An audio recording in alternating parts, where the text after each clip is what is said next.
Bom dia a todos. Hoje iniciaremos a quarta sessão do nosso web seminário de Direito Administrativo Sancionador, que é uma parceria entre o IDASAN, Instituto de Direito Administrativo Sancionador Brasileiro, de que sou diretora acadêmica, presidido pelo nosso professor querido José Pimenta. Nosso vice-presidente hoje vai estar com a gente, já conversamos, que é Francisco Zardo, nos estúdios. E o Tribunal de Contas do Município de Estado de São Paulo, a quem agradeço, nas pessoas do professor Silvio Serrano, Angélica Fernandes, e também de nosso organizador, o Fernando, que nos auxilia com toda a parte de TI e contatos. Hoje, o tema é dedicado ao direito administrativo sancionador e tutela do meio ambiente, é um tema muito desafiador e muito relevante. Contaremos com as presenças dos doutores Ana Clara Barcessá, como moderadora, Ilan Presser, doutora Ilan Presser, doutora Juliana Luvisotto, na verdade a moderadora é a doutora Fernanda Santos Chiram. Desde logo agradeço a participação de todos, ao nosso público, e já anuncio que a nossa próxima sessão será no dia 15 de setembro, sobre um tema que é uma continuidade desse, direito administrativo sancionador e os danos, né, causados a interesses difusos e coletivos. Então, boas palestras, bons trabalhos e que todos aproveitem. Eu passo a palavra agora ao nosso querido Silvio Serrano. Bom, preliminarmente, eu gostaria de agradecer imensamente, né, em nome do Tribunal de Contas do Município de São Paulo, conforme a orientação do chefe de gabinete da presidência, a professora Maria Angélica Fernandes, uma das organizadoras, a quem já agradeço. Agradeço, né, a todos do IDASAN, ao professor Francisco Zardo, que hoje nos acompanha, professora Alice Voronoff, o professor José Roberto Pimenta, a todos os participantes hoje, né, a moderadora Fernanda Santos Chiram, a debatedora Ana Clara Barcessat, o debatedor Ilan Presser, professor, e a debatedora professora Juliana Luvisotto. Agradeço imensamente a todos por estar hoje aqui. Uma das questões que eu sempre gosto de enfatizar, e eu acho importante, é essa questão dos imensos desafios que o direito administrativo sancionador possui na contemporaneidade, e o IDASAN, ele consegue fazer essa federação, né? São juristas, são grandes professores de todos os estados da federação que estão, né, envolvidos nas mais distintas esferas da administração pública, e essas trocas são imprescindíveis para nós podermos superar esses desafios que a contemporaneidade nos impõe. Particularmente, o tema de hoje é um tema muito de extrema importância, né, um tema que, inclusive, há de se pensar sobre a viabilidade da vida na Terra, enfim, que é a questão, né, ambiental e o direito administrativo sancionador. Agradecendo imensamente a todos. Eu passo a palavra agora para a moderadora, que é a professora Fernanda Santos Chiram, que ela é mestre em Direito do Estado pela Universidade Federal de Santa Catarina, Educação Executiva em Compliance e Gestão de Compliance pelo INSPER São Paulo, especialista em processo civil, vice-presidente da Comissão de Licitações e Contratos da OAB de Santa Catarina e graduada no curso de Relações Internacionais pela Universidade Federal de Santa Catarina. Agradeço imensamente e continuamos os trabalhos. Muito obrigado.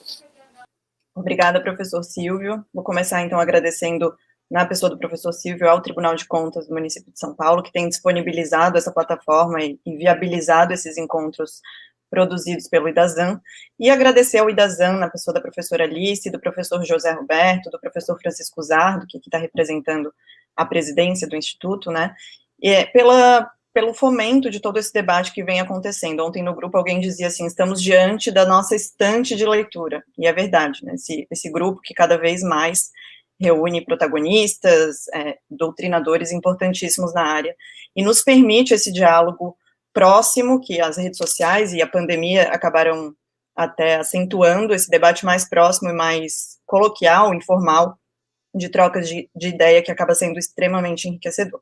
Então, como adiantado, a gente vai falar hoje, né, o tema do debate de hoje é o direito administrativo sancionador e a tutela do meio ambiente, um tema que merece uma análise acadêmica, uma análise técnica, sobretudo diante das inúmeras notícias que ganham a mídia, assim, em relação a questões ambientais, polêmicas ambientais e soluções, muitas vezes, prontas para os problemas ambientais, que merecem um nível acurado de maturidade e de análise.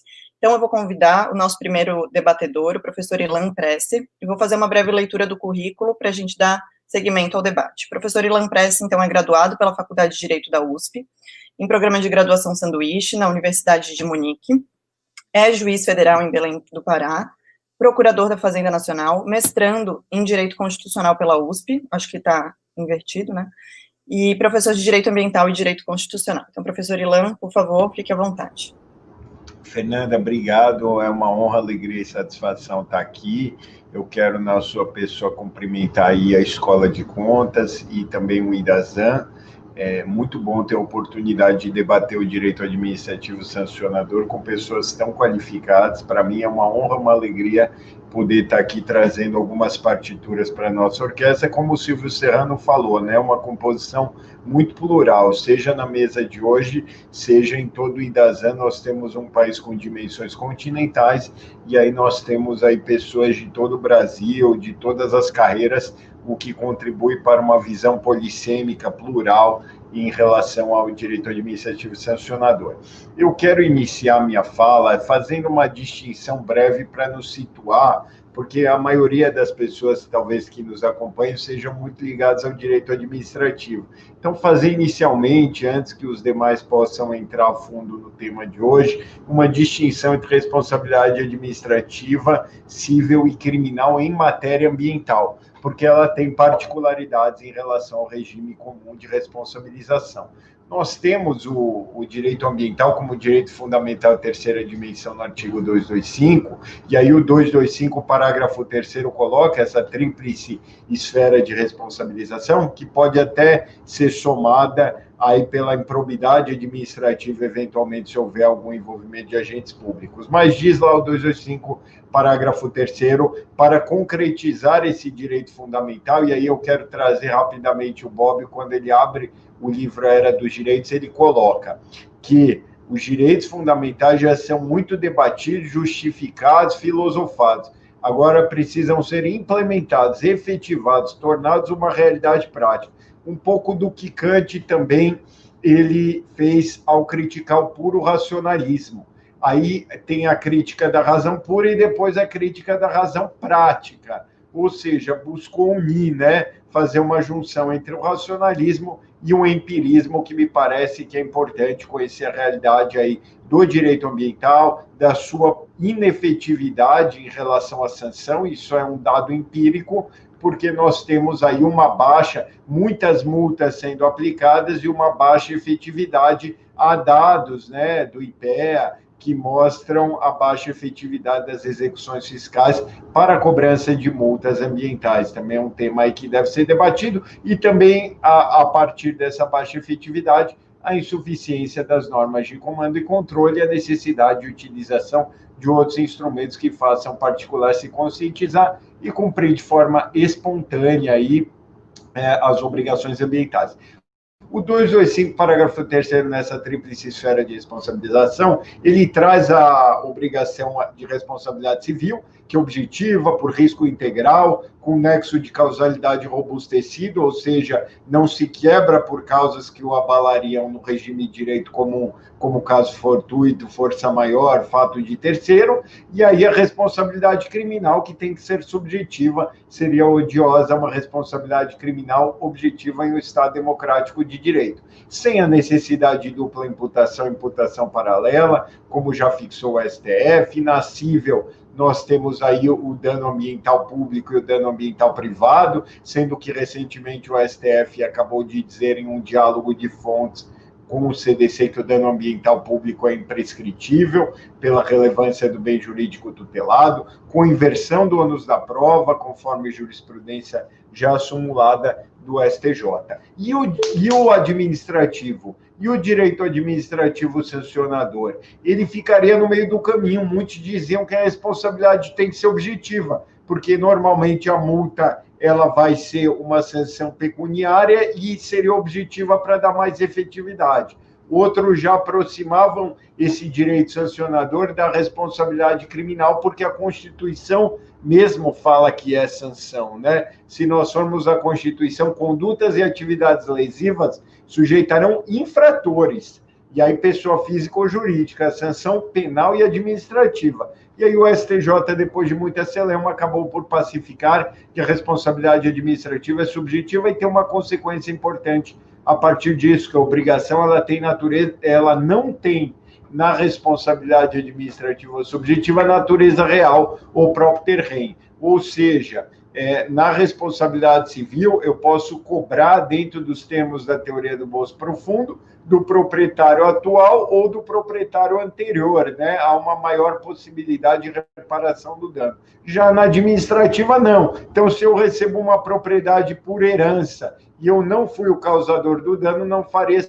sentido eu, em uma responsabilidade subjetiva, responder pelo que outra pessoa causou, né? Além disso, nós temos também, como a competência material é comum, a competência material para executar políticas públicas, para também fazer as autuações, que é o caso aqui, havia muita insegurança sobre qual ente deve licenciar, qual ente deve fiscalizar e qual ente deve autuar. A Lei Complementar 140 de 2011, ela visou a eliminar essa dificuldade ao trazer as competências da União, Estados e municípios. União no artigo 7º, Estados no 8º, municípios no 9º. Mas, mesmo assim, em juízo, ainda há muitas discussões sobre competência e muito debate sobre qual ente responsável, né? Até porque quem licencia fiscaliza.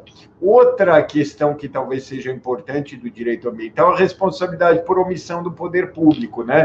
Diz o STJ que ele responde como devedor reserva em uma execução subsidiária quando sua omissão for determinante para concretizar ou agravar o dano causado. Então, o Estado aí seria, vamos dizer assim, talvez o poluidor indireto, porque a Lei da Política Nacional do Meio Ambiente que traz o conceito de poluição e poluidor, e aí, por exemplo, ligar um carro ensejaria responsabilização ambiental? Não, porque está dentro dos padrões normativamente tolerados, conforme definido no artigo 3º da Lei 6938 de 81, que marca o início da fase holística de proteção ambiental. Então, acho que me parece que é o suficiente aí as provocações iniciais, a responsabilidade administrativa pendularmente acabou se aproximando da criminal, porque trata de sanção, assim como a criminal. E aí também é interessante trazer à baila como é que, uma vez sendo sanção, ela deve respeitar a proporcionalidade, primeiro na proibição do excesso, que talvez seja o ponto mais discutido em juízo, essa multa excessiva, mas também do ponto de vista da proteção deficiente ou insuficiente, ou seja, uma autuação severa, vamos imaginar uma extração ilegal de ouro em um bem da União, até porque o ouro é bem da União, né, pelo artigo 170 e seguintes da Ordem Econômica. Então, uma extração ilegal de ouro sem autorização da ANM, da Agência Nacional de Mineração, ela deve ensejar uma punição que não seja também tão módica a ponto de desestimular o ofensor a agir novamente e violar novamente o bem jurídico. Outra curiosidade, diz o STJ que o dano moral ambiental individual não tem caráter punitivo, porque se nós adotássemos a teoria do direito americano do dano moral punitivo, nós teríamos uma sobreposição entre a responsabilidade civil, que não tem função punitiva, e a responsabilidade administrativa, que efetivamente deve guardar essa punição. Aí podemos questionar, para que finalidade serve a punição?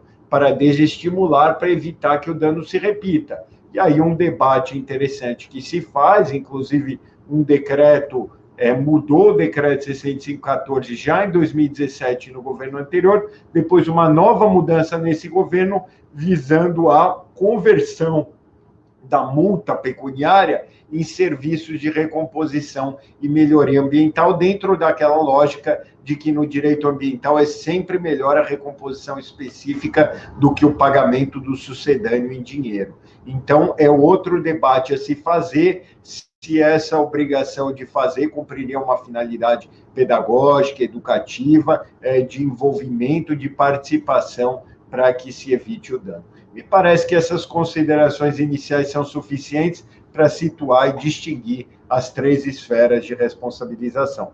Eu passo aí a palavra à nossa moderadora, Fernanda. Obrigada, professor Ilan, foi preciso aí no tempo, até usou menos do tempo que a gente tinha combinado inicialmente, e acho que alguns dos pontos que o professor Ilan destacou dariam assunto para um debate único, né, sobre cada um desses pontos, são provocações importantes relacionadas ao tema hoje no nosso ordenamento jurídico. Me chama a atenção, já no início da fala do professor Ilan, a lógica, a constatação de que o nosso ordenamento jurídico, ele quis tutelar o meio ambiente, tanto que abriu essa brecha para a possibilidade de responsabilização penal das pessoas jurídicas, mas, ao mesmo tempo, numa lógica muito de controle, né, de penalização, de uma atuação posterior à ocorrência do dano. E talvez seja o momento, e com muitas propostas que vêm surgindo, de se pensar nos incentivos postos à disposição das empresas e das pessoas físicas que comandam, que representam as empresas. Então, acho que essa é uma excelente provocação inicial. Vou, sem mais delongas, passar a palavra para a nossa segunda debatedora, doutora Ana Clara Bracessan.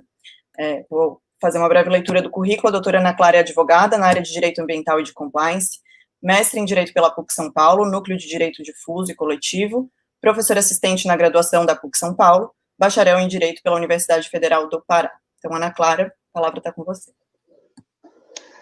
Oi, Fernanda, bom dia a todos. Primeiramente, né, queria agradecer esse convite, é um privilégio para mim poder estar aqui com todos vocês, como a Fernanda falou, pessoas que a gente admira, né, e agradecer a pessoa do professor José Roberto Pimenta, que fez o convite pelo IDASAN, que eu tive o prazer também de ser aluna no mestrado da PUC, e agradecer também ao TCM, né, de São Paulo, que está disponibilizando esse espaço para a gente. Bom, como o professor, pegando o gancho aqui um pouco no que o professor Ilan falou, sobre a tríplice responsabilidade ambiental, como ele realmente, brilhantemente, né, pontuou para a gente, o dano ambiental, né, a tutela do meio ambiente, realmente enseja essa tríplice responsabilidade. O mesmo ato pode ensejar uma responsabilidade tanto na esfera administrativa, tanto na esfera civil, tanto na esfera penal. Isso porque justamente pela relevância, né, do objeto tutelado, que é o meio ambiente. Então, quando a gente fala de um objeto tutelado dessa forma tão importante, a gente está falando de riscos ambientais muito altos.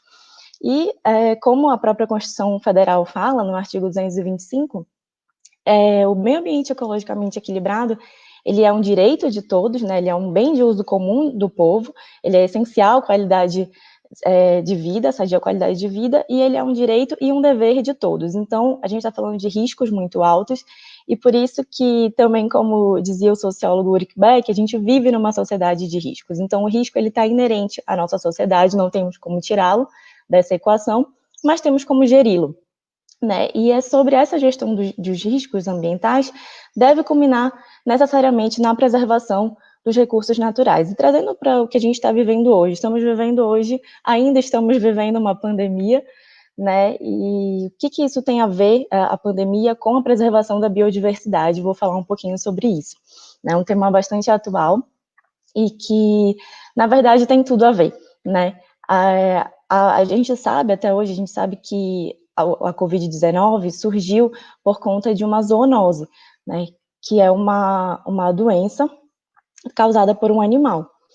E que, até onde se sabe, é um morcego, né, que vinha dos mercados de animais silvestres, de consumo de animais silvestres na China, mas que, na verdade, esse é só um reflexo, né, do grande problema que é a interferência humana nos habitats naturais. Então, hoje, as zoonoses, né, que são essas doenças causadas por animais, elas representam hoje 60% de todas as doenças infecciosas em humanos. Né? Então, isso é algo que, assim, aqui no Brasil, por exemplo, a gente tem a febre amarela, a malária, né, que tem a zika, a chikungunya, a dengue, a gente tem várias doenças que são doenças próprias de um habitat fechado e que, né, conforme esse habitat vai sendo invadido, há essa desregulação lá dentro, né, essa interferência. Inclusive, tem uma pesquisa da Universidade de Stanford, se depois quiserem eu posso disponibilizar, que mostra uma relação direta entre o aumento do desmatamento na Amazônia com o surgimento de novos casos de malária. Então, se eu não me engano, para cada quilômetro quadrado de floresta desmatada, espera-se 6 novos casos de malária.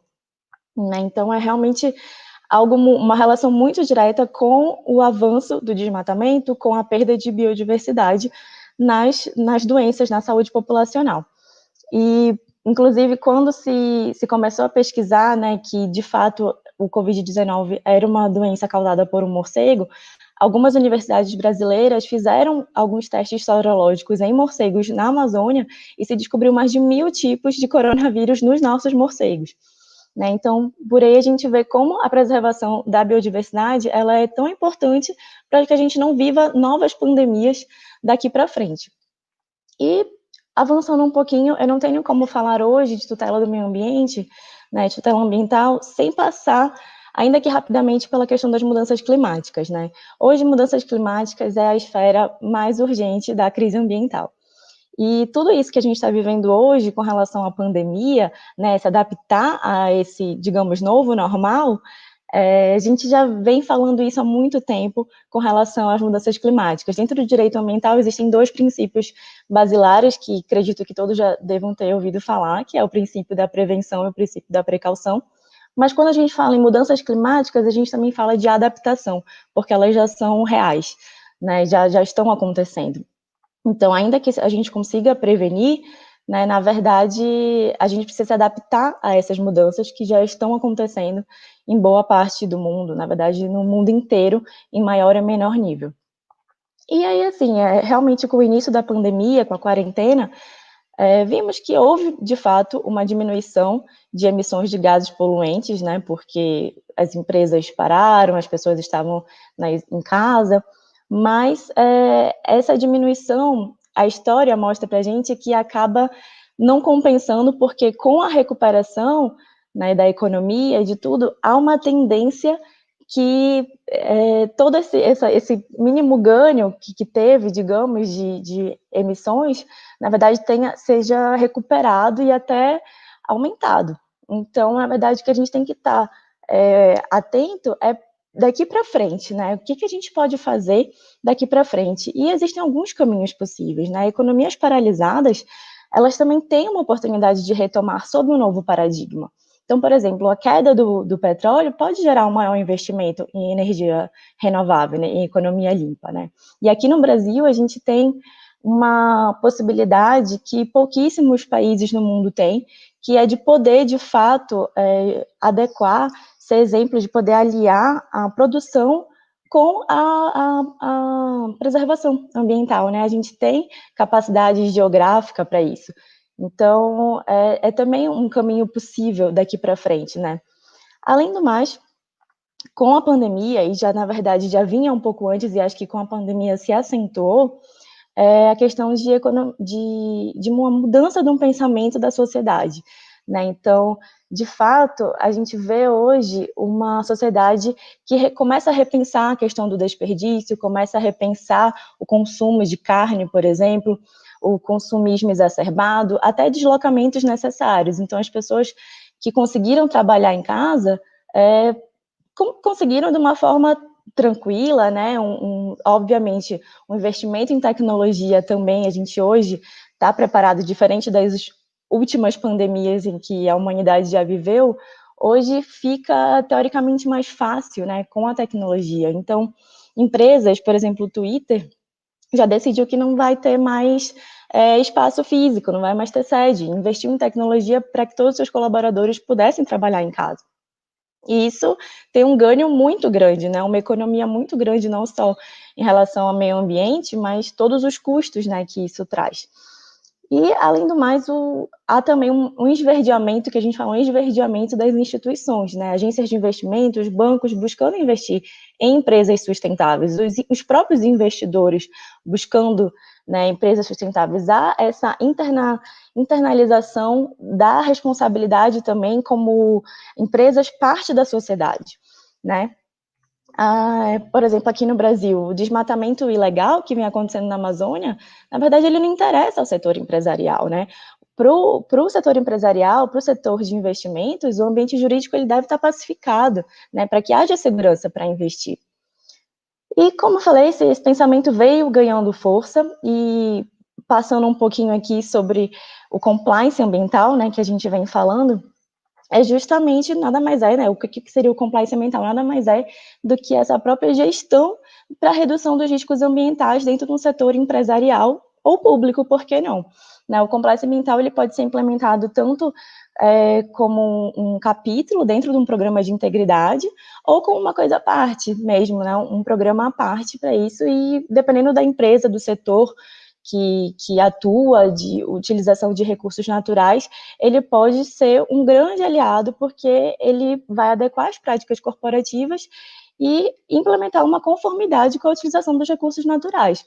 Né, isso passa por um plano de ação, precaução, prevenção, para prever e mitigar esses riscos, o que é um custo muito mais baixo para as empresas do que ter que depois remediar.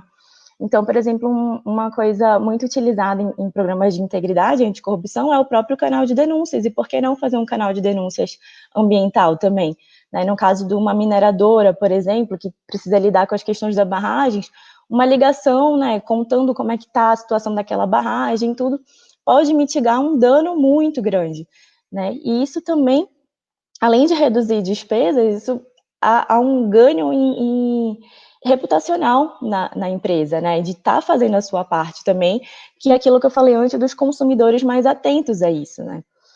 E realmente há várias pesquisas, eu pesquisei um pouquinho antes, e eu vi uma pesquisa que mais de 80% dos consumidores brasileiros topariam pagar mais caro por um produto que tivesse uma cadeia sustentável por trás, né? Então, isso reflete realmente uma mudança no pensamento da sociedade, e que as empresas precisam estar atentas para conseguir internalizar isso, né, e usar a seu favor.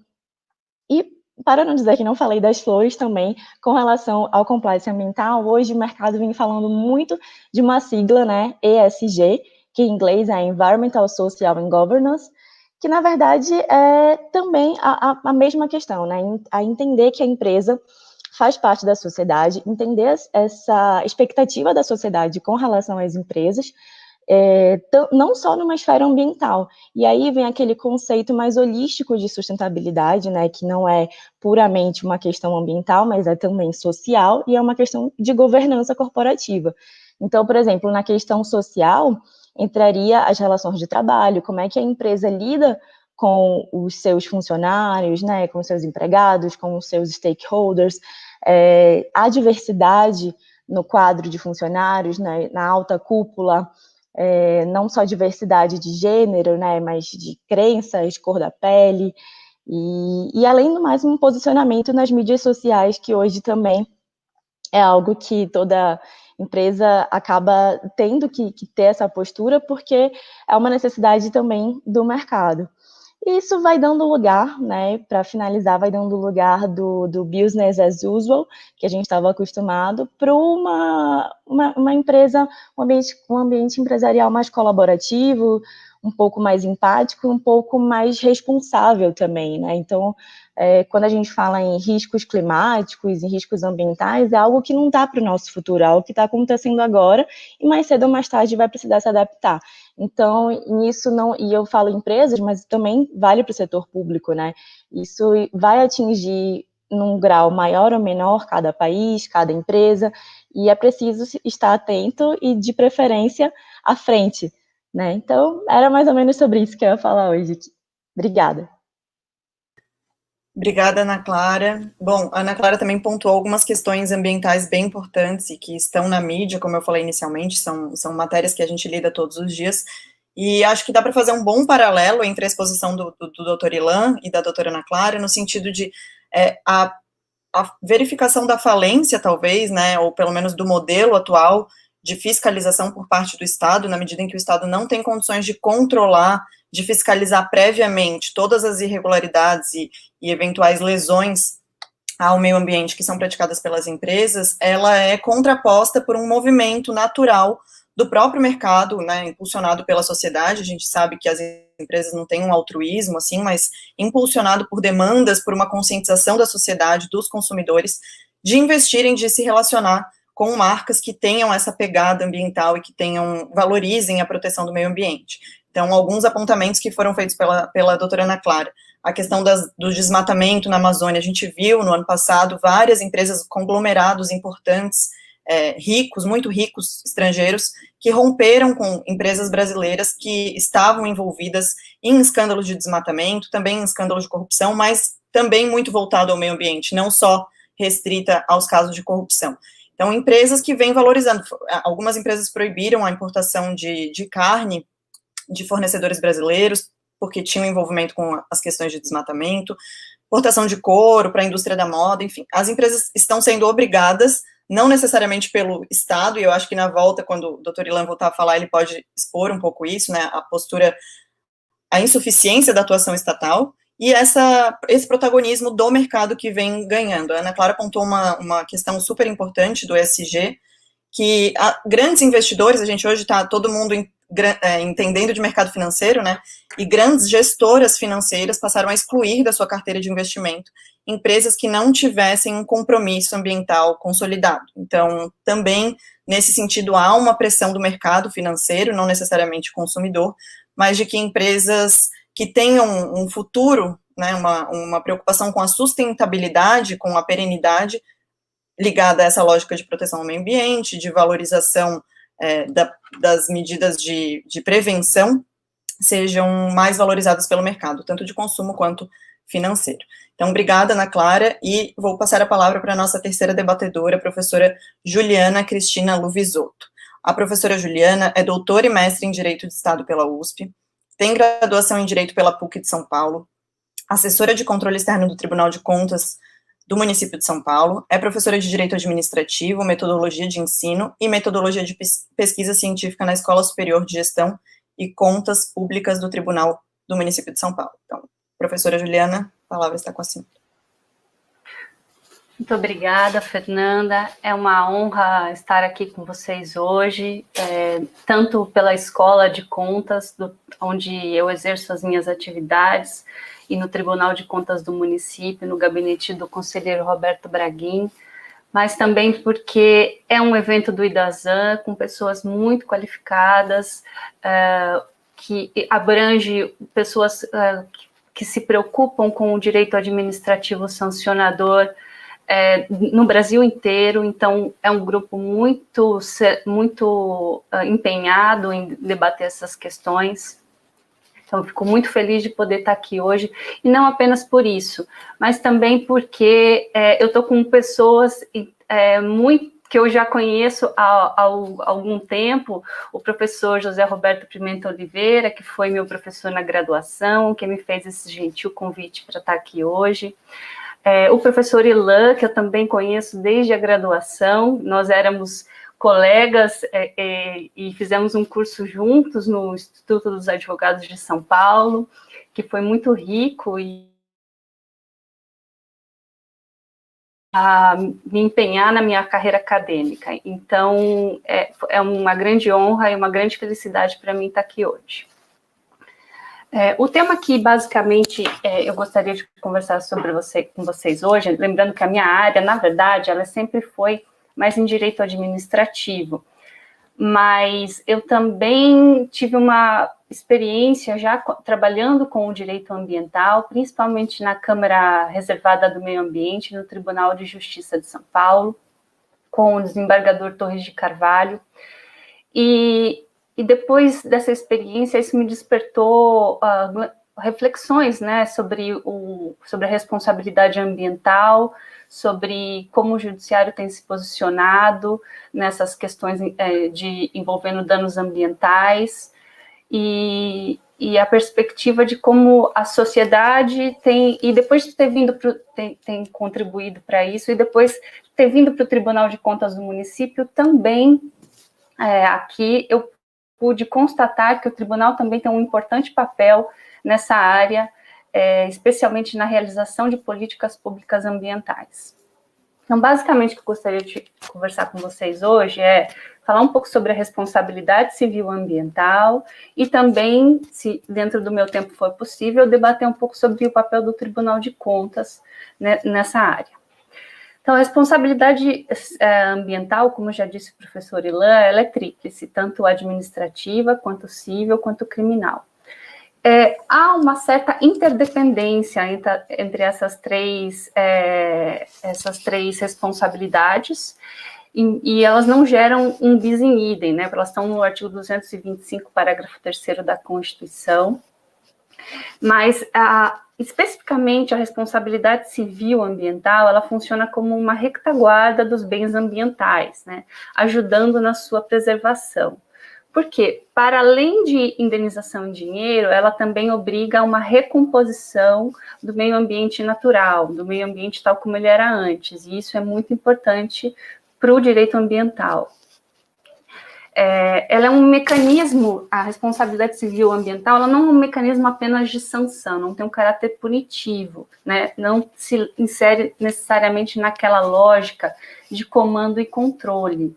Ela tem também um mecanismo de incentivo, ou seja, muitas das responsabilizações que ocorreram na esfera judicial de empresas ou de pessoas físicas ou de instituições, né, levaram a uma maior conscientização ambiental. Então, ela tem um papel importante para desenvolver esse aspecto de incentivos de comportamento sustentáveis, né, que se preocupem com não degradar o meio ambiente. Então, ela tem esse aspecto preventivo também a responsabilidade, especialmente a responsabilidade civil ambiental. Por quê? Porque ela, efetivamente, ela pode gerar um grande aspecto, ela pode criar um grande efeito econômico sobre o poluidor, né? Ela gera a necessidade de indenizações, tanto, como eu disse, em dinheiro, como de recomposição e restauração do meio ambiente. A responsabilidade civil ambiental, ela tem bases próprias, ela é diferente do direito civil. Por quê? Porque o dano ambiental, ele é transfronteiriço, ou seja, você não sabe exatamente onde começa, não sabe exatamente onde termina. E, mais do que isso, ele pode durar durante muito tempo. Então, ele pode somente aparecer depois de muito tempo, ou seja, tem áreas contaminadas em que se descobriu a contaminação dessas áreas somente depois de 30 anos, enfim. A gente teve aí, por exemplo, o caso aqui em São Paulo, do Shopping Center Norte, que em 2011... ele foi construído em cima de um lixão e que em 2011 ele foi interditado porque começou a vazar gás metano e havia um risco de explosão no local. Então, se demorou muitos anos para até chegar nessa situação em que se teve que instalar dutos para inclusive, fazer esse gás ser expelido para a atmosfera. A responsabilidade ambiental, ela pode, o dano ambiental, ele pode ter também várias causas, né? Ele não é causado, às vezes, unicamente por uma determinada conduta, mas, às vezes, muitas condutas cumulativas. Então, a poluição atmosférica não é necessariamente, ela não é causada por um único veículo, ela é causada por vários veículos que podem levar a algum tipo de poluição, de degradação do ar. Então, ela tem um efeito cumulativo ao longo do tempo. Então, não necessariamente ela é um fato isolado, ela é causada por vários atores, então tem uma concorrência de causas aí para você identificar um dano ambiental. Então, ela se distingue aí do direito civil, por conta disso, né? O bem ambiental, ele visa, ele vai tratar um pouco aí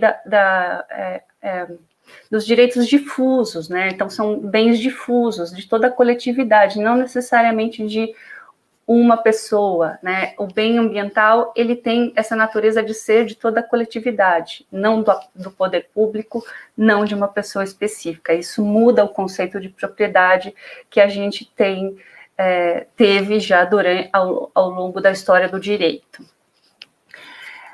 Bom, e O que acontece com a responsabilidade, ela foi se desenvolvendo no âmbito judicial também. O artigo 14, parágrafo 1º da Lei da Política Nacional do Meio Ambiente, 6938 de 81, ele trata da responsabilidade ambiental em termos objetivos. Ou seja, aqui ele fala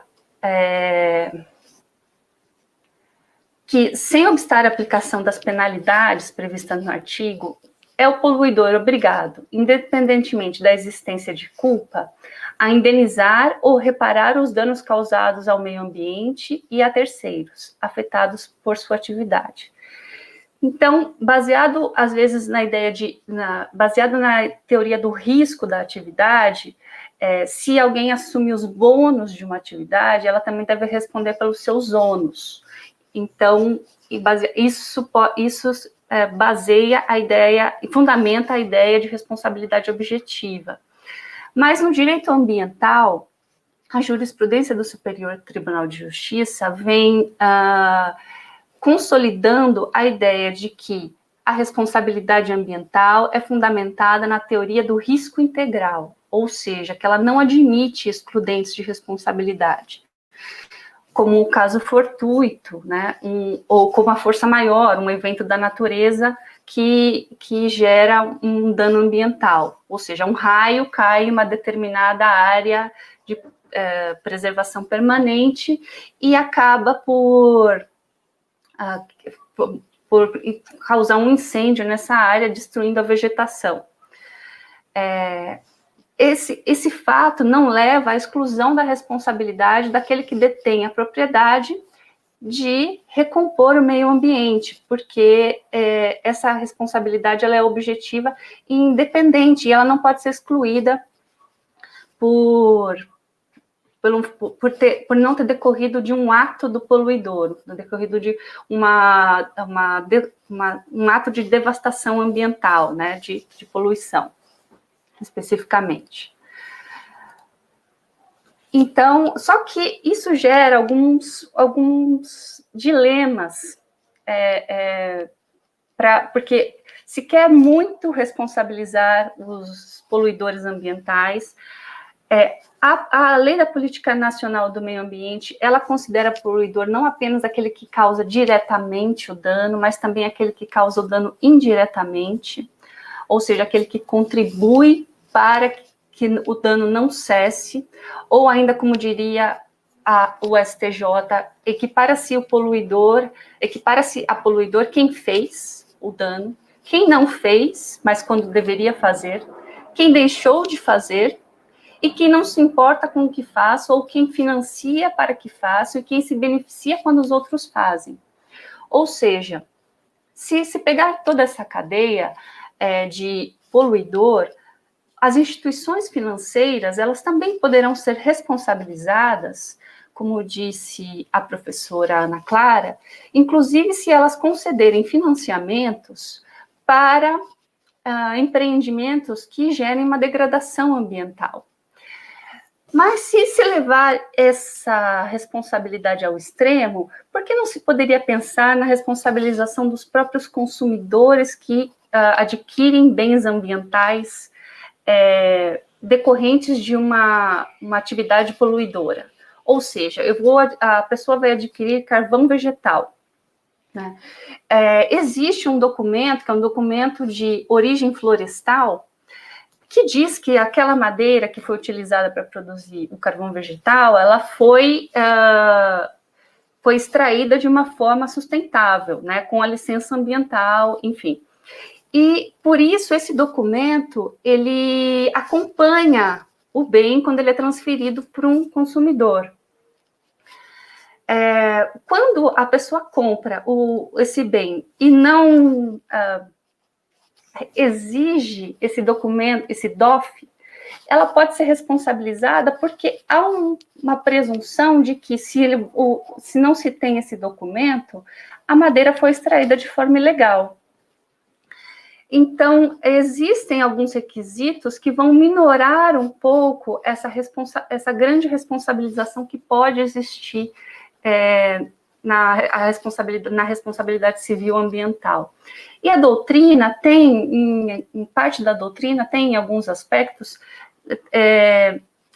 restringido um pouco, sempre requerido, na verdade, aqueles três fundamentos, aqueles 3 pressupostos para falar em responsabilidade civil ambiental, ou seja, o dano, tem que existir um dano, tem que existir um nexo causal entre a conduta e o evento danoso, e tem que existir alguém que tenha feito, né, uma atividade que se ligue a esse dano. Ou uma omissão, um ato omissivo ou um ato comissivo. Essa responsabilidade ela não é tão naturalística quando eu trato do poluidor indireto, porque, na verdade, ele não agiu diretamente para causar o dano. Veja, a instituição financeira, quando ela financia, ela não foi lá e causou efetivamente o dano na vegetação. O dano, ou foram jogados efluentes que causam a poluição nas águas, enfim, ou qualquer outro tipo de poluição que possa ter contaminado o solo, né?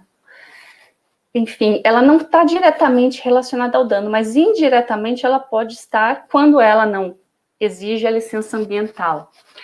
Mas, além disso, a doutrina vem mitigar um pouco algumas situações em que, será que, então, a gente tem uma responsabilidade generalizada de todos aqueles que participam da cadeia ambiental? Não, à medida em que se requer, na verdade, um nexo causal normativo, ou seja, de não apenas naturalístico, mas normativo, de que a pessoa ela tem uma obrigação, um dever de segurança que está estabelecido em lei, e ela não cumpre esse dever, e por isso ela vai ser responsabilizada, como, por exemplo, no caso de quem vai adquirir o carvão vegetal, ou, por exemplo, se a própria instituição financeira não exige a licença ambiental do empreendimento, ou se... enfim, há várias maneiras em que se exige uma conduta, um dever de agir do poluidor indireto. Portanto, essa responsabilidade civil ambiental, ela pode encontrar ela precisa encontrar outros elementos para ela ser bem adequada e para não gerar uma responsabilização infinita de quem produz uma atividade. E isso a gente pode discutir, inclusive, na questão da imprescritibilidade do dano ambiental, como o professor Ilan falou no início, que foi reconhecida recentemente pelo STF. Eu vou parar por aqui e deixar outras questões para o debate, para que a gente possa se aprofundar mais no assunto aqui. Obrigada. Obrigada, professora Juliana.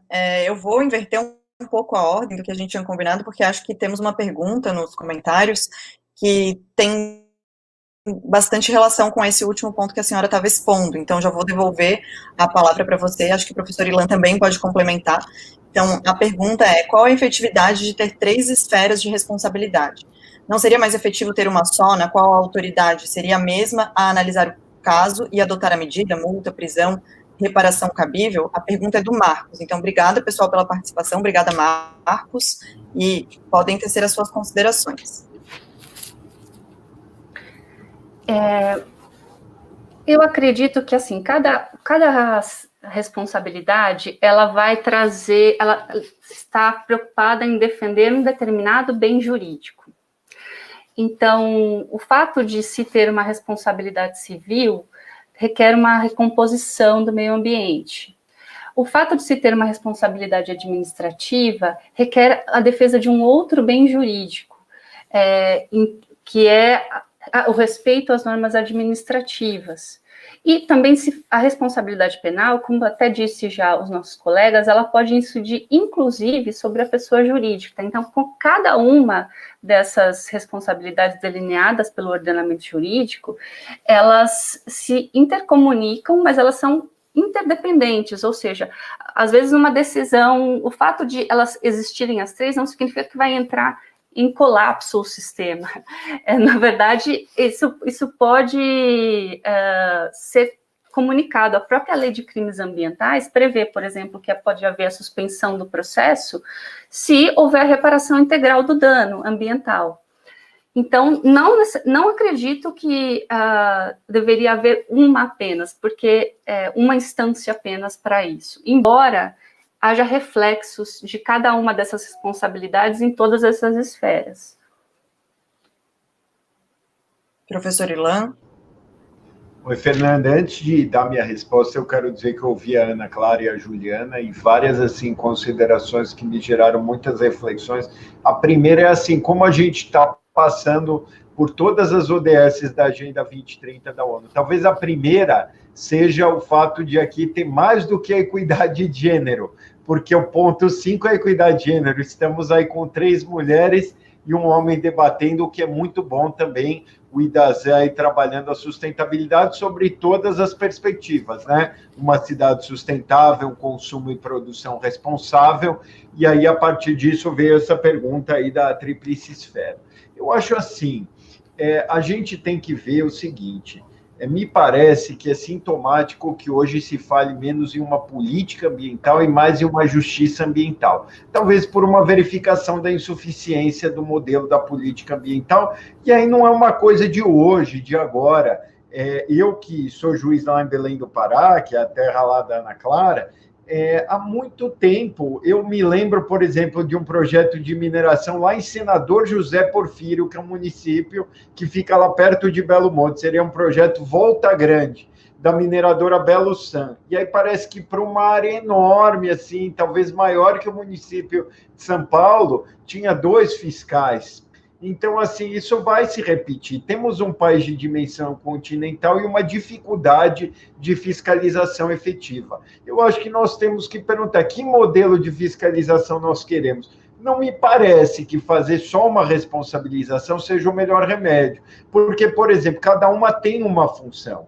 A Cível, ela tem aquela ideia, tem até a súmula 603. Não se admite o fato consumado em matéria ambiental, porque isso seria perpetuar o direito adquirido a poluir.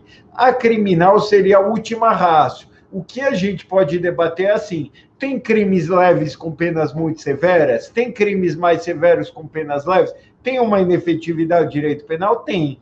Tem uma falta de proporcionalidade nos tipos penais? Tem. Aí poderia aprimorar isso. A responsabilidade administrativa guarda uma inefetividade do comando e controle das normas de direção? Sim. Aí poderia se prestigiar a indução, como está na fala da Ana Clara, da Juliana, as empresas, até a Fernanda falou, as empresas espontaneamente, ou a partir, por exemplo, daquela carta dos fundos de investimento, ou até da lei, a Juliana falou do artigo 12 da lei da PNMA, que é responsabilizar também o financiador, quando não exige os parâmetros mínimos.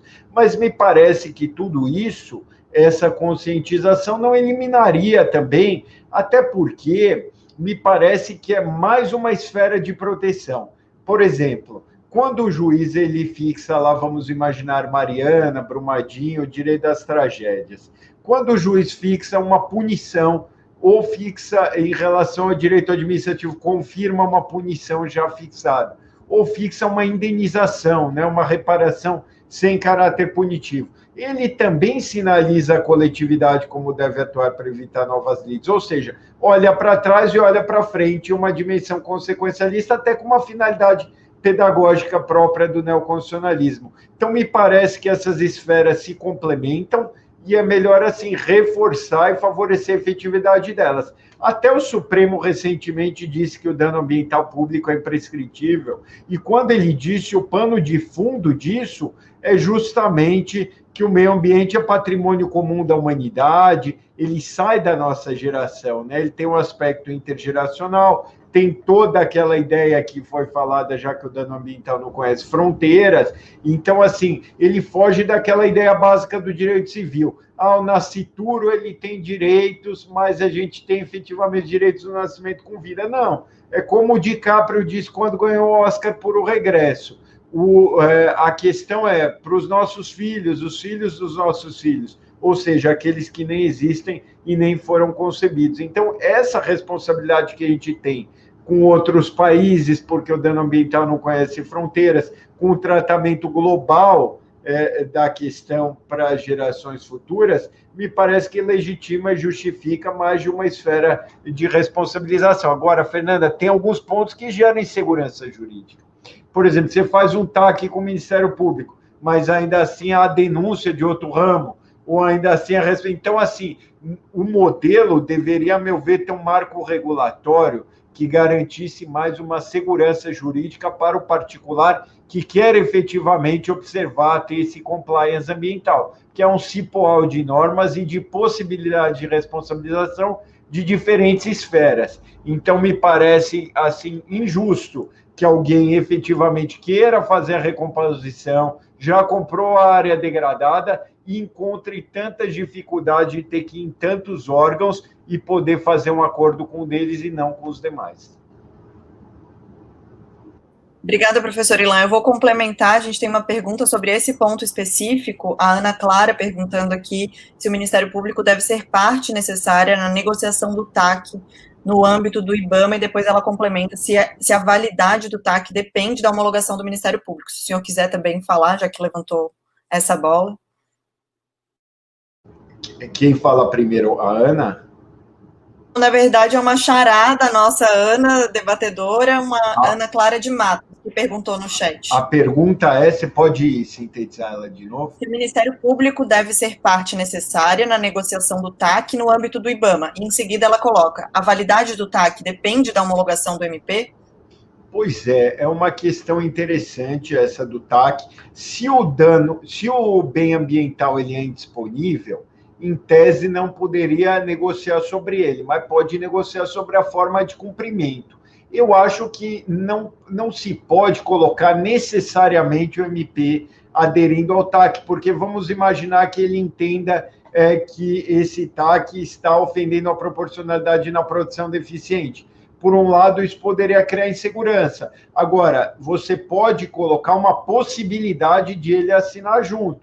E aí vai participar dessas negociações, e aí o particular vai ter essa possibilidade de ter a segurança jurídica, inclusive colocando lá no termo de cumprimento que o Ministério Público naturalmente vai renunciar se houver o cumprimento das medidas estabelecidas a entrar com a ação. Tem que se pensar em mecanismos de segurança jurídica, mas também, a meu ver, não engessar e tirar a autonomia de cada um dos órgãos, porque não necessariamente esse TAC seja bom. É bom ter sobreposição de esferas de controle, mas é bom também ter a segurança jurídica, porque hoje eu vejo aqui em juízo que muitos que querem efetivamente cumprir a norma de forma espontânea, que me parece que é o caminho da indução à conscientização de um comportamento ambientalmente correto, a partir da insuficiência da fiscalização, né?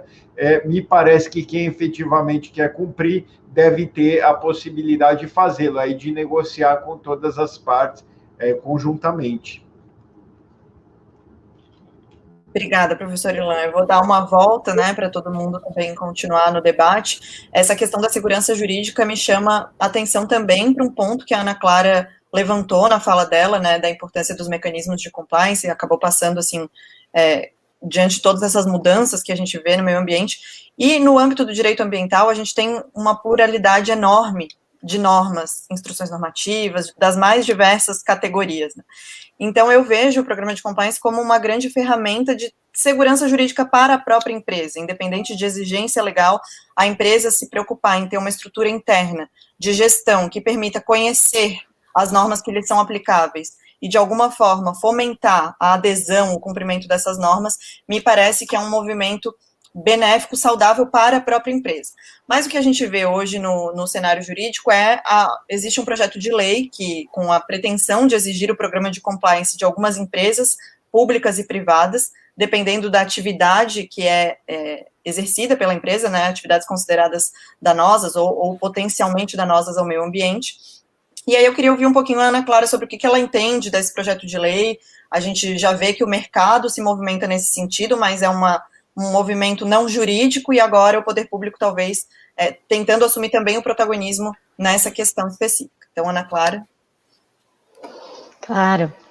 Bom, na verdade, era até um dos pontos que eu ia falar, acabei passando por questão do tempo, mas realmente há um projeto de lei que chama Compliance Ambiental, né, Programa de Integridade Ambiental, que é o PL 5.442 do ano passado. Um dos autores, inclusive, é o saudoso Luiz Flávio Gomes.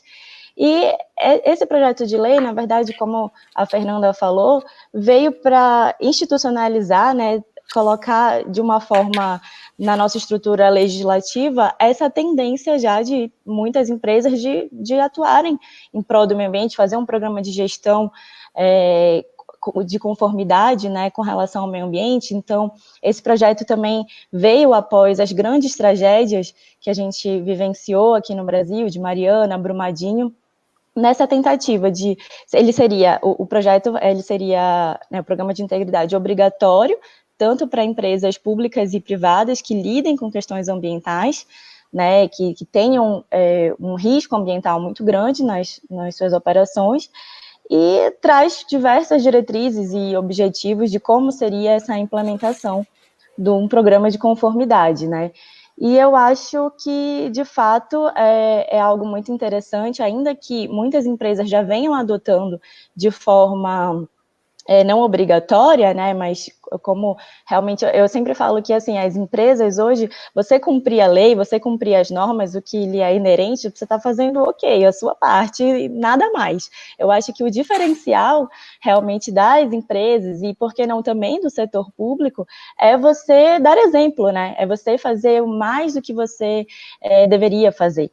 Então, umas, por exemplo, das proibições, né, que consta no PL é a proibição de concessão de fomentos estatais a empresas que não possuem o programa de conformidade ambiental efetivo, que é um outro ponto. Você pode ter um programa de conformidade, agora, se ele não é efetivo, se ele está lá só pro forma, também a gente entra na questão do greenwashing, né, que isso, todas as vantagens reputacionais que a gente vê também nas empresas de serem proativas com relação a internalizar essas questões de tutela ambiental, de responsabilidade ambiental, quando isso na verdade, só pro forma, só uma questão de marketing, gera um dano reputacional negativo também, né?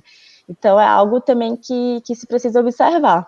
Mas eu acho que, no geral, o projeto de lei, a gente não sabe se vai passar. Eu acho que hoje temos 1001 prioridades, né, dentro do nosso Congresso, então não sei como é que vai ser, mas eu acho que, de alguma forma, é um passo importante, eu acho que é positivo, sim, eu vejo com bons olhos. Eu acho que a doutora Ana Clara tocou num ponto importantíssimo, que é a questão de aferir a efetividade do programa, né? Exigir por exigir não faz o menor sentido. A gente vê aí grandes empresas que estiveram envolvidas em catástrofes ambientais, como as citadas pelo professor Ilan, Brumadinho, Mariana, no exterior, o Dieselgate, né, o escândalo do Dieselgate, eram empresas que tinham estruturas de compliance já há alguns anos, não eram novidadeiras. Então, o mais importante é que o poder público tenha meios de aferir a efetividade desses programas para também não perder a credibilidade do Instituto. Sair editando leis, exigindo esse tipo de obrigação, eu sou favorável também que as empresas implementem, mas não sei se é o melhor mecanismo exigir legalmente agora, tendo em consideração o nível de maturidade que a gente vê no Brasil. Talvez incentivar de outras formas, como a gente vem pontuando aqui na fala de todos os colegas, por meio de provocações, né, incentivos mesmo de soft law, para que as empresas implementem esforços nesse sentido. Eu também acho que é importante a gente ressalvar que, não, às vezes, a empresa pode ter um programa de compliance muito bem estruturado que funcione, e isso não impedir que ocorra algum tipo de catástrofe, de desastre, ele não é uma garantia, né, é um mecanismo para diminuir. Eu acho que a professora Juliana também pode falar alguma coisa nesse aspecto, né, sobre o compliance, acho que tem contribuições importantes. Não, eu só queria falar, por exemplo, existe o compliance também para evitar práticas de corrupção. E, por exemplo, o poder público também tem passado a exigir que as empresas que forem contratadas, porque, enfim, existe um poder de compra estatal muito grande, e isso pode ser uma forma de exigir que as empresas implementem esse tipo de prática também, compliance ambiental. embora seja muito difícil saber exatamente, o poder público conseguir exatamente fiscalizar em cada uma dessas contratações públicas, como se efetivamente o programa funciona, né? Porque existem programas de compliance que são pro forma. Mas contratações públicas nesse sentido também podem ser uma forma de implementação e de realização dessa política pública de compliance, dado o poder de compra estatal, que sempre é muito... ocupa um grande espaço no PIB brasileiro, inclusive. Ou então... Desculpa. Pode falar. Um poder de barganha muito grande na mão do Estado enquanto comprador, né? Exatamente. Eu tenho receio, confesso, de que a gente caia no mesmo problema da fiscalização prévia, que hoje acomete os órgãos de controle no direito ambiental, de não conseguir braço suficiente para fiscalizar, acompanhar as construções irregulares, as atuações irregulares e, da mesma forma, os programas que não sejam efetivos. Então, acho que é um ponto que me encanta, eu gosto muito de estudar o assunto, mas precisa de um certo amadurecimento e a gente verificar na prática como as coisas se desenrolam. Eu vou passar de novo a bola para o professor Ilan, quer falar alguma coisa sobre compliance também, só para a gente não ficar só no tema do TAC, que o pessoal ali tá confuso, está pedindo esclarecimentos, acho que é uma boa oportunidade. Eu acho que é o seguinte, aqui está dando um atraso, por isso que eu te interrompi agora, desculpa. É o seguinte, Fernanda, o compliance é um termo da moda, né? É um termo que às vezes as pessoas veem como uma panaceia. Então, não, teve a corrupção, teve as operações criminais, a Lava Jato, agora vamos adotar políticas de integridade. Na verdade, o compliance, assim, já é algo um pouco óbvio. To comply, obedecer o marco regulatório vigente. Todas as pessoas e empresas têm que fazer isso. Aí a gente vai discutir formas, igual ouvidoria e tal, pode ser efetiva, e tem exemplos no Brasil e fora que tem todos os mecanismos e acaba acontecendo, até porque a gente vive uma sociedade de risco.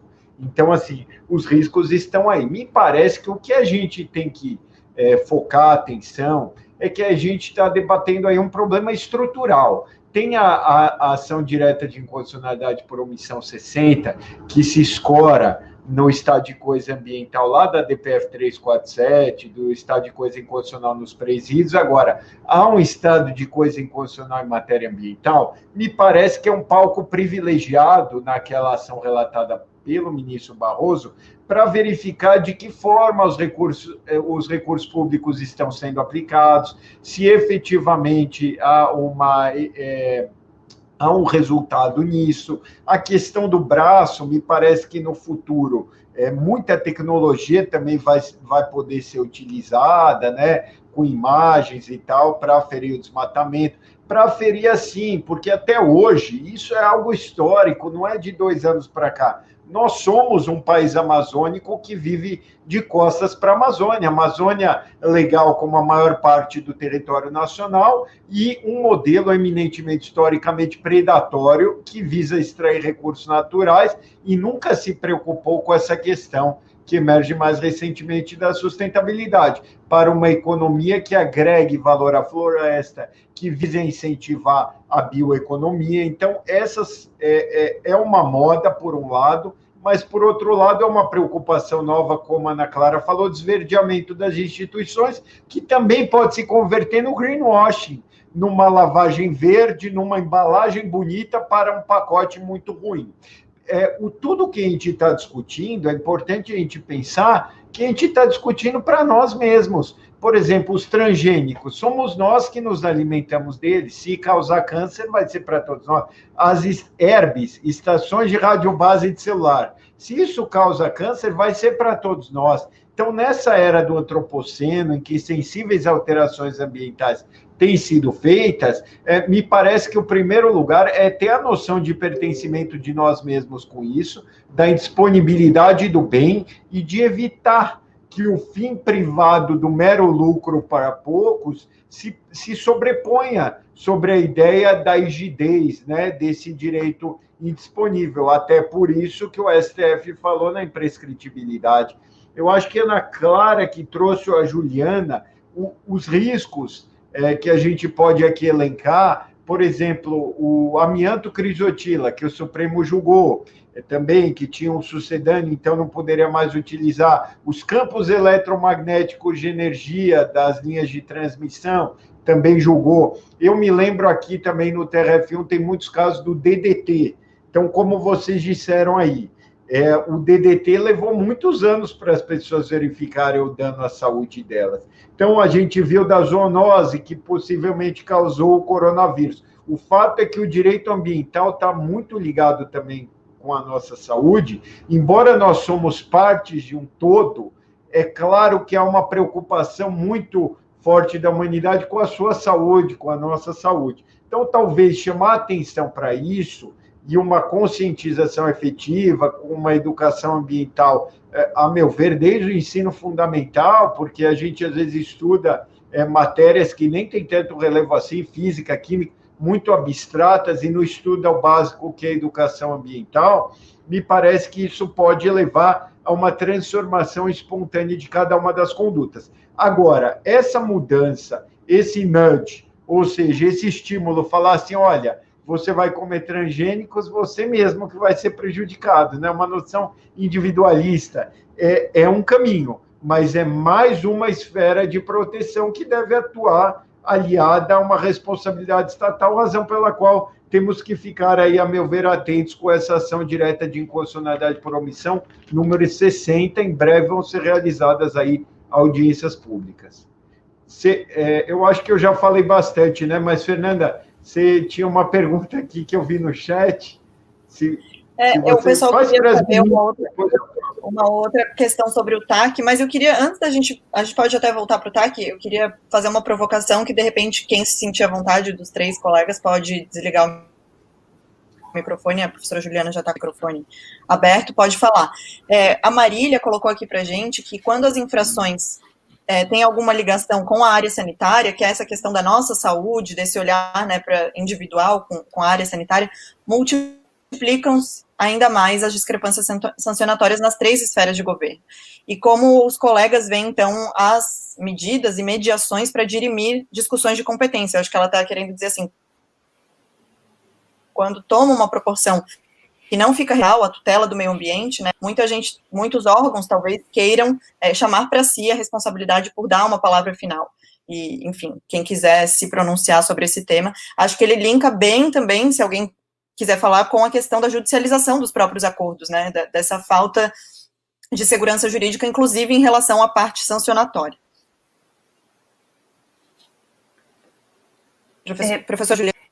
Não, eu só queria que você repetisse o início da pergunta, por favor. Nas infrações em comum com a área sanitária, multiplicam-se ainda mais as discrepâncias sancionatórias. Sim. Também nas 3 esferas de governo, em função das competências constitucionais e tudo o mais, né? Como vem mediações para dirimir as longas discussões sobre competência? Mediações como soluções alternativas de conflito, consensualidade, os acordos, né?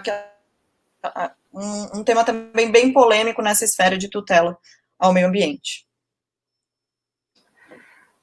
Houve uma recente alteração no decreto, o professor Ilan falou isso no início, acho, 69... Desculpa. O decreto 6514 foi alterado em 2019 pelo 97. 2019 para prever um núcleo de acordos, inclusive, né? Aqui, ó, o decreto 9760, de 11 de abril de 2019, que acrescentou ao decreto 6514 a possibilidade de conciliação na esfera ambiental, na esfera federal ambiental, e criou um núcleo, foi criado um núcleo de compensação ambiental, de consensualidade ambiental. Ou seja, embora a gente tenha na lei, na LINDB, por exemplo, a alteração que venha trazer para um direito público em geral a possibilidade de consensualidade, acredito que essa alteração, inclusive do ano passado, ela pode ser mais efetiva para trazer um pouco mais de segurança jurídica a esses acordos. E porque é uma norma específica, né? Ainda como vai ser implementado, eu ainda não tenho exatas notícias. Eu sei que tem um núcleo federal sobre como isso, que está cuidando disso, mas eu desconheço sobre outras esferas. Não sei se alguém gostaria de complementar sobre isso. Eu posso falar. É o seguinte, essa questão é histórica e tem muita judicialização sobre isso. As competências. A Constituição coloca que a competência é material comum, 23, inciso 6. E aí sempre teve insegurança jurídica. Já peguei um monte de ações em Mato Grosso, no Pará, também quando substituí aqui no tribunal. Que acontece? Às vezes, todo mundo quer atuar, né? Aí, ou às vezes pode ter eventualmente uma captura. Então, vai ter uma usina hidrelétrica em determinado município ou estado da federação. Aí é muito próximo do poder político, pode falar, eu quero fazer aí, eu licencio. Já vi, por exemplo, estudos ambientais muito ruins, praticamente copiados de outros empreendimentos. E aí me parece assim, a Lei Complementar 140 veio para tentar dar segurança e resolver. Diminuiu a insegurança, mas assim, não é que resolveu.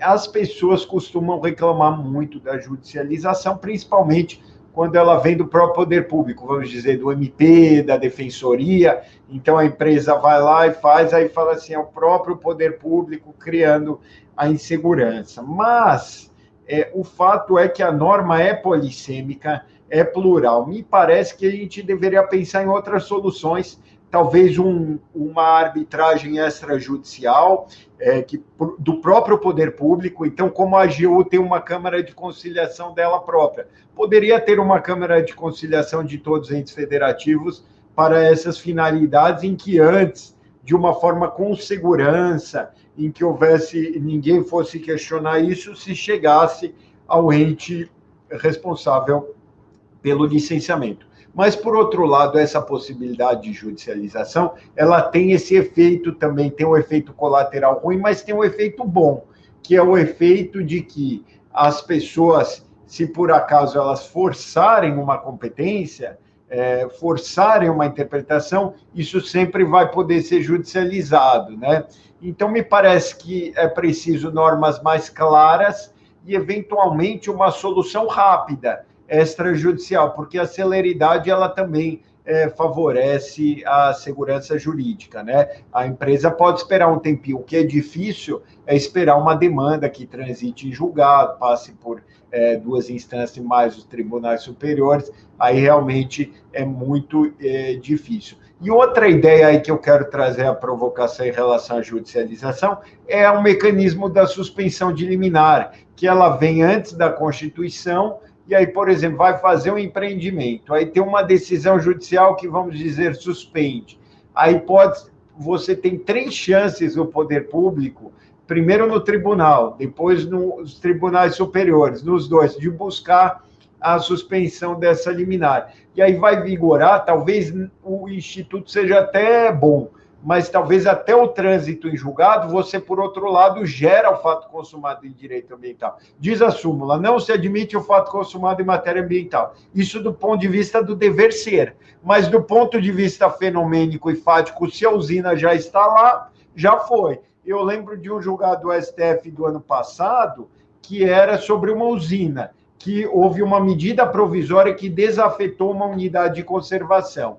E aí o Supremo falou, não pode a medida provisória desafetar uma unidade de conservação, mas nesse caso a usina está concluída desde 2012, então eu vou pronunciar inconstitucionalidade sem a declaração da nulidade, né? Disse o Supremo, um limite normativo material implícito à edição de medidas provisórias à desafetação de UCs. Mas na prática não houve como se fazer, porque já estava lá a usina. Então, também tem esse lado que muitas vezes, por exemplo, Belo Monte, teve liminares do TRF1 que pararam a obra, mas elas foram suspensas. E aí, hoje, se por acaso se verificar alguma irregularidade lá, o fato consumado está feito do ponto de vista do ser, né? Ainda que do dever ser se diga que não se admite a aplicação dessa teoria.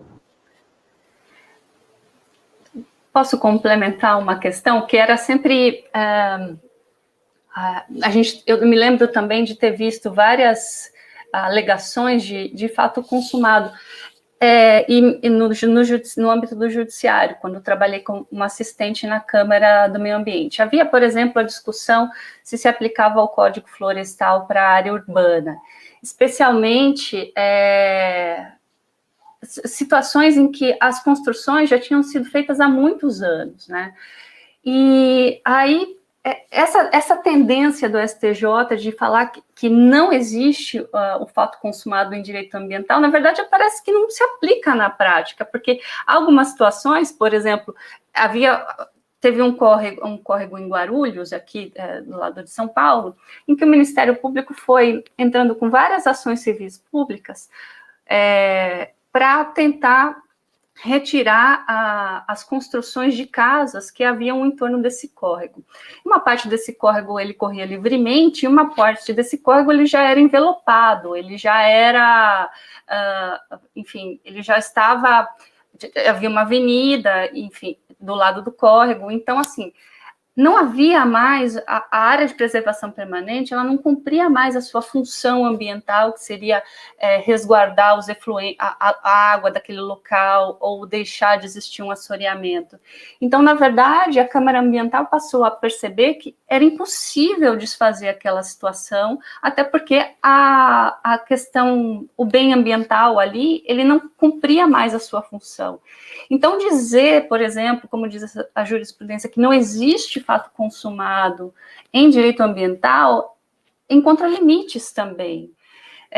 Porque exatamente, senão a gente vai pensar, por exemplo, e também encontra, e isso é prescritível também, porque senão a gente vai começar a pensar em desfazer todas as construções da marginal do Rio Pinheiros, do Rio Tietê, enfim, ela tem que ser um pouco ponderada de acordo com várias situações concretas e de acordo com a função que ainda existe do bem ambiental naquela ocasião, porque o homem também fixa sua residência, sua moradia, existe também o meio ambiental urbano, que também deve ser protegido.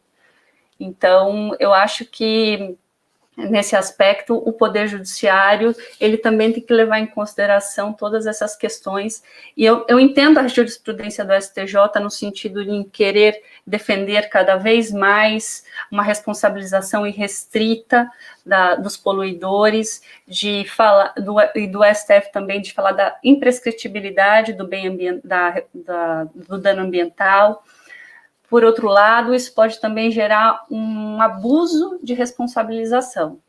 Então, é necessário repensar as questões práticas aí e adequação dessa jurisprudência aos casos práticos. Só fazer um comentário aqui no que a professora Juliana falou.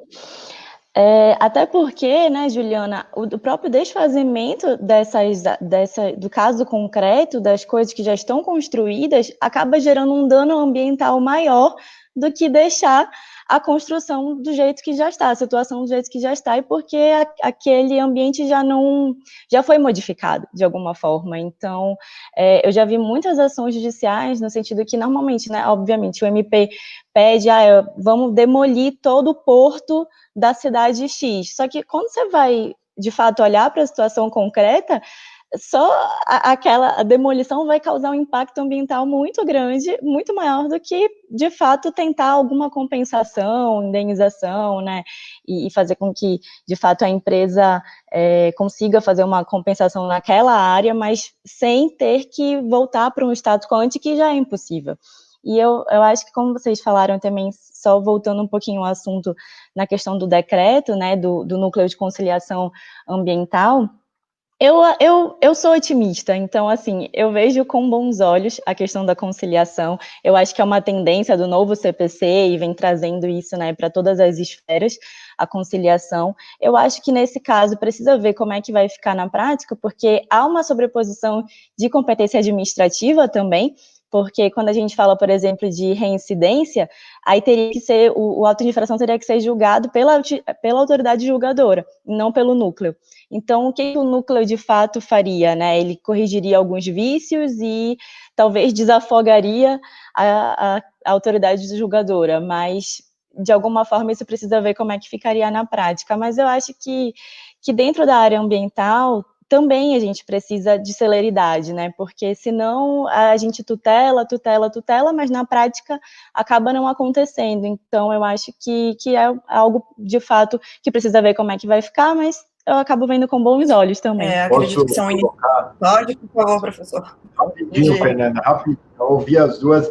A jurisprudência majoritária do TRF1 é essa que a Juliana Ana Clara colocou, de que é preciso verificar se já está construído e tal, e me parece que eu concordo com elas aí no sentido de que é o melhor a se fazer, digamos assim, porque eu acho que é o seguinte, como representante do judiciário, talvez o pano de fundo de tudo isso é assim, tudo é judicializado. Então, quais são os limites e as possibilidades dessa intervenção judicial? Não pode governar, porque o judiciário não deve governar, mas deve também impedir o desgoverno.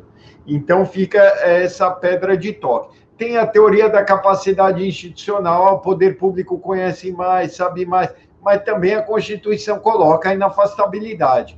Então, me parece que essas ideias de eventual estado de coisa inconstitucional, como foi os presídios, o Poder Judiciário deve eventualmente desobstruir, destravar os poderes com legitimidade aurida do voto. Então, se há uma insuficiência em relação aos presídios e uma incapacidade estrutural histórica de solução, não me parece que se deve substituir. Mas, ao mesmo tempo, também me parece que se deve dar um empurrãozinho, destravar, e a ideia da capacidade institucional, ela pode ser utilizada como escudo, mas um escudo que é cambiante, porque as relações de confiança entre os poderes vão se construindo aí de forma dinâmica. Então, se houver a confiança e etc., ela pode aí evitar muitas demandas e até estimular a conciliação, como aqui foi dito.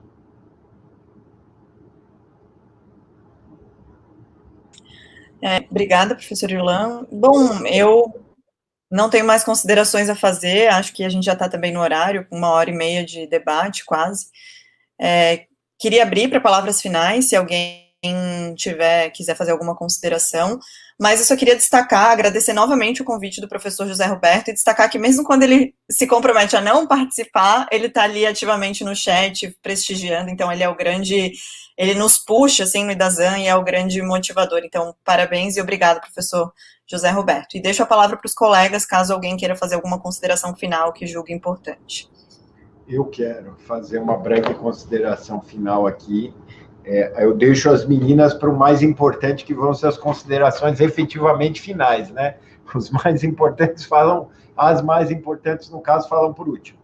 Mas o que eu queria deixar aqui de recado é que, na verdade, o que a gente está debatendo do ponto de vista do administrativo sancionador é qual o justo equilíbrio da economia e da ecologia. Até que ponto o poder público pode efetivamente limitar uma atividade privada. E além da proporcionalidade que a gente conhece, que é a socioproporcionalidade, precisamos ter também uma abordagem tendo em vista a ecoproporcionalidade, ou seja, qual é a tolerabilidade de cada ecossistema, qual é o risco-retorno. Da mesma forma que as empresas fazem uma análise econômica de risco-retorno, é preciso ver o risco-retorno também do ponto de vista dos bens ambientais, da biodiversidade, do desmatamento, do risco ou emergência climática, que já é também uma questão de urgência. Então, me parece que, além de um contrato social de que falavam Hobbes, Locke, Rousseau, temos também um contrato natural. E aí, nós aqui buscamos debater de uma forma aberta qual a melhor medida para se concretizar esse contrato natural, sem que tenhamos uma economia meramente predatória, em que poucos ganham e muitos perdem, né? Nós temos aí, para finalizar, uma frase do Neruda, que é individual, mas podemos aplicar coletivamente. Somos livres para fazer escolhas e prisioneiros das consequências daquilo que escolhemos. Enquanto coletividade, também somos livres para fazer as nossas escolhas e seremos prisioneiros, nós e os nossos descendentes, das escolhas que fizermos, razão pela qual o direito ambiental ele tem esse componente ético intergeracional tão forte, né? Além da relação da economia com a ecologia, também o componente ético para gerações futuras. Então, me parece que essas ideias elas têm que ser utilizadas como pano de fundo para as reflexões práticas e concretas daquilo que iremos fazer e de qual marco regulatório será o mais efetivo e melhor atenderá aos interesses constitucionais desse estatuto jurídico da causa ambiental. Nada mais que fazer esse desafio de transformar a melhor normatividade na melhor experiência. Todo o nosso marco regulatório é muito elogiado internacionalmente, o Brasil é signatário de várias convenções relevantes. E aí fica o desafio de transformar esse dever ser numa efetiva proteção ambiental para gerações atuais e do porvir. Eu quero também agradecer ao José Roberto, à Fernanda, à Juliana e à Ana Clara Barcessata, a Alice Voronov e a todo o IDAZAN, que é uma iniciativa, um think tank maravilhoso para que possamos debater e refletir sobre o direito administrativo sancionador. Muito obrigado a todas e a todos.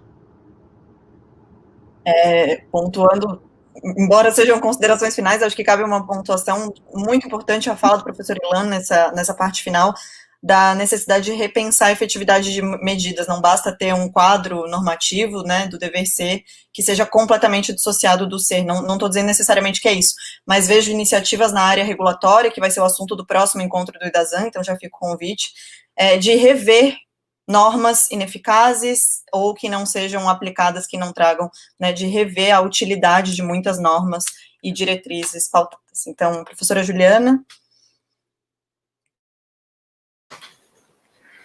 Eu também quero agradecer aqui a oportunidade de poder participar desse evento mais uma vez, na Escola de Contas e com o IDAZAN.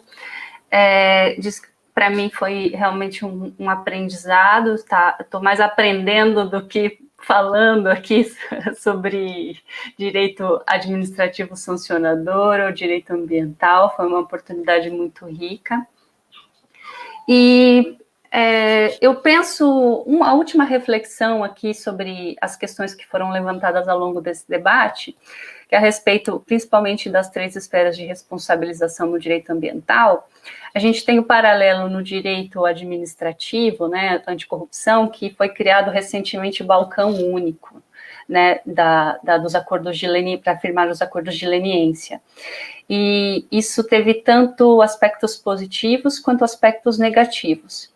Então, para se pensar, por exemplo, se isso seria também um aspecto a ser pensado no direito ambiental, se pensar, considerando essa experiência que se tem já, que se está começando a ter, né, no direito administrativo, se isso seria também possível de ser feito no direito ambiental, considerando que são diferentes aspectos que são abordados aí por cada normatividade, e que nesse acordo administrativo, na leniência, a gente não teve só coisas positivas, mas também coisas que são aspectos negativos disso. Então, isso talvez possa servir para a gente refletir na esfera ambiental. E dizer que, para mim, reiterar mais uma vez meus agradecimentos e a oportunidade de estar aqui hoje debatendo sobre o assunto e podendo refletir sobre ele. Muito obrigada, Fernanda, muito obrigada, professor Ilan, professora Ana Clara, e professor José Roberto e Alice. Muito obrigada. Ana, pode fazer suas considerações. Bom, gente, eu acho que, assim, o meu entendimento é de que todas as mudanças de pensamentos da sociedade, elas são impulsionadas, né, de acordo com a época que a gente vive, de acordo com a própria história do que a gente já viveu. Então, de fato, quando eu disse que há hoje uma mudança de pensamento da sociedade, de uma internalização dos compromissos ambientais, dos deveres ambientais, muito mais do que os direitos, né, ambientais, porque todos temos, mas também temos deveres, então, não só empresa, mas também poder público, também pessoas físicas, né, então eu acho que esse pensamento realmente vem ganhando força, e é óbvio que no meio do caminho, algumas coisas vão precisar serem ajustadas, né? Então, a gente vai ter greenwashing, a gente vai ter normas apenas formalizadas e não cumpridas, mas eu acho que isso é um movimento. Então, toda grande mudança de pensamento da sociedade passou por essas fases, e eu acho isso...